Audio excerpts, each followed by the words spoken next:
যে মেয়ে যত শান্ত তার কপাল তত মন্দ। স্ত্রী রান্না করছে, দরজা খোলার শব্দ, আতকে উঠল। এই এই এই ওখানে কি হয়েছে? রান্না হয়েছে?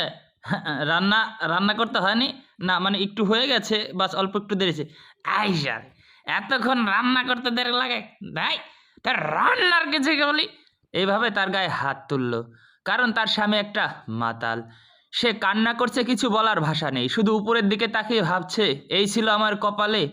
তখন সে কান্না করছে, আর এভাবেই এক পর্যায়ে সে শব্দ পেল যে ওই পাশে কি যেন একটা পড়ে গেল। যে দেখতে পেল তার মাতাল স্বামীটা পড়ে আছে ফ্লোরে, তাকে টেনে টুনে তুলে বিছানায় নিচ্ছে, আর সে মাতাল হয়ে শুধু ঢুলে ঢুলে পড়ে যাচ্ছে। বিছানায় শুয়ে দিল, এক পর্যায়ে চাদর গায়ে দিয়ে দিল, মাথায় হাত বুলে দিচ্ছে ভালোবেসে এবং আদর করে। তার মাতাল স্বামী পরের দিন ঘুম থেকে যখন উঠলো, দেখলো স্ত্রী স্বাভাবিকভাবে কাপড় চোপড় গোছাচ্ছে। শুনছো? আচ্ছা, এই যে তোমাকে আমি এত কিছু করি, তোমার গায়ে এত হাত তুলি, তুমি কখনো আমাকে ছেড়ে যাও না কেন? ছেড়ে যাব কিভাবে? আমি যেদিন তোমাকে বিয়ে করেছি সেদিন তো বাবা মা পর করে তোমার কাছে আপন হয়ে চলে আসছি। আমার তো আর যাওয়ার জায়গা নেই, তাই শত অপমান শত মারধর খেয়েও আমি তোমার বাসায় তোমার কাছে পড়ে আছি। আমার যদি যাওয়ার জায়গা থাকতো আমি ঠিকই চলে যেতাম।